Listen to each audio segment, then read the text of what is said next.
So the Battlefield 2042 subreddit may be closed down because the game is broken. And yes, I am sure there is a ton of the community that's going over the top, but the game released bare bones. If I called it bare bones, it would be an insult to games that are actually bare bones. So I understand the frustration, don't condone if there's any kind of harassment, but nonetheless, I get why people are annoyed. Let's get into it. Skip it up and that up. So Battlefield 2042 is a game. It released on November 19th, 2021, and I am looking at its Steam page right now, and it is sitting at mostly negative reviews, and there has been 84,449 reviews as of the making of this video. It's not like it's just a small group of entitled people. Look, harassment I don't condone, and I know people do go that far and it's gross, but I understand why people are frustrated with this game. Battlefield used to be a very beloved franchise, and I feel like over the past few installments, the sentiment has changed, and justifiably so. And it is like now peaked with how much DICE and EA have angered the community with Battlefield 2042. But here is a list of the key features that were missing from Battlefield 2042 at launch. And then they wonder why people are annoyed. Just take a look at this. These are features that are missing. Single player campaign or story mode, server browser, standard multiplayer game modes such as team deathmatch. These were missing at launch.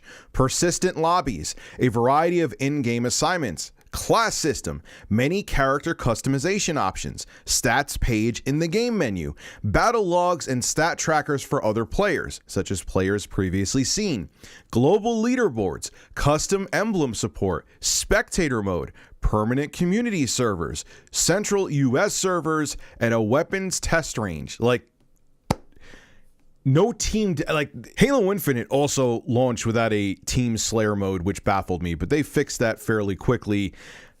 Complaints about Halo Infinite being launched unfinished aside, which I've complained about plenty of times, they did delay the game and it still made a world of difference. And I am enjoying Halo Infinite. It's not perfect. It could be optimized better, but it's still a hell of a game. And that extra year of time made a world of difference with Halo Infinite. That's what Battlefield 2042 needed. Now, again, due to the toxicity that is on the Battlefield 2042 subreddit, they're debating on closing it down. But on the flip side, I'm not liking what I'm seeing from the developers. I understand they're in a rock and a hard place. I'm sure they knew the game needed a lot more time. I'm sure executives over at EA are like, yeah, we don't give a crap. It's a Battlefield game. It's going to make us money no matter what shape it's in. Just put it out there. So they had to release what they had to release. But at the same time, developers, I understand why people are angry. Again, I'm not talking about the freaks that are harassing you, but frustration is very understandable. And how the devs reacted wasn't okay either, because the frustration and criticism they're receiving is totally acceptable, minus the harassment. So they need to take their licks and fix the game. So EA Director of Global Communications for Shooters and Star Wars, Andy McNamara, he kind of had a little mini meltdown. I don't know if you would call it a meltdown. That may be an exaggeration, but you could. There was a tweet here that's now deleted that it's showing his stress levels. Anyway, the tweet's deleted, but of course the internet never forgets. Trust me, I know. And someone screen capped it. This person said, "Expectations are brutal, quote unquote. Lol. Stop lying to the community and mainly stop selling pre-alpha games. And expectations won't be that quote-unquote brutal, clown-faced boomer 2042. Anyway, this is what Andy McNamara wrote on Twitter before he deleted it. Back to work today, because they went on break, understandably, for the holidays. Check Reddit and Twitter, and Battlefield fans are pissed we didn't do enough updates or communication during the holiday break.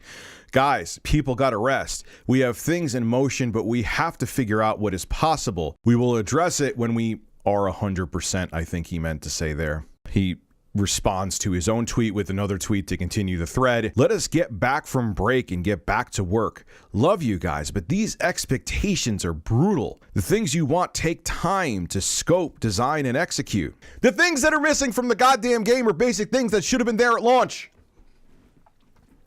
Like, you don't have a team deathmatch mode. I said the same thing about Halo Infinite. I think it was ridiculous. You don't have basic features that have been the staple of Battlefield and many other first-person shooter series forever.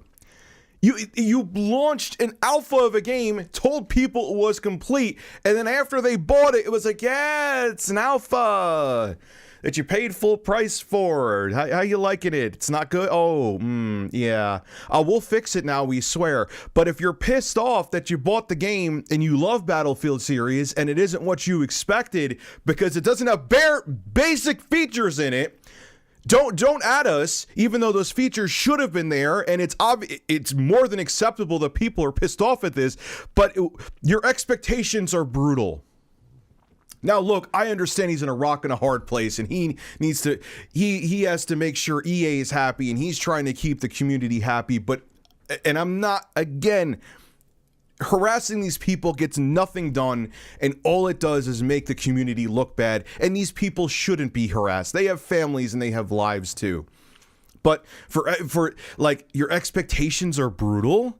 This is basic stuff that people want. They don't, you know what I mean? It isn't like, here's a wild idea, Andy, and to the executives over at EA that are just worried about money and are completely tone deaf. Delay the game until it's in much better shape, like 343 Industries did for Halo Infinite, right? Yeah, that's what I thought. He agrees. I hope that, look, we're seeing the negativity with NFTs, and I hope that means that it's a trend that will die in a fire. But this has been something that has plagued the industry for eons now. I would say it really started to become a problem during the 7th generation of console gaming, where people are tired of just getting broken, incomplete products. No other industry, especially physical products, no other industry, this would be allowed. Imagine buying a car and, the car is basically done, minus the fact that the self-driving system in your new Toyota may make you crash into a tree, but that's a bug we'll fix at a later date. It wouldn't happen. I understand that someone's lives and safety on the line, and a video game is a video game, but you get my point. You know, like, this is absolutely, I mean, they do this with goddamn TVs too. I've talked about it before. Oh, it has some HDMI 2.1 features, but we promise we'll bring out the rest soon, but we'll totally push the HDMI 2.1 thing in a store or in an advertisement to make you buy the TV, and then after you have it, we'll be like, gotcha. Sure, you could do 4K 120, but variable refresh rate's not there, auto low latency. We'll patch that in later on. We think. Maybe, probably. It's just a gross, you can't promise a product will be one thing, deliver something else, and then get defensive because everyone's angry that you didn't deliver the product that you promised. That goes for anything in life. That's common sense. And Andy, I'm sorry, I don't want to see you get harassed, but to see people want to put your feet to the flames, I think is totally understandable. This is Rich of Review Tech USA signing out. Have a good one.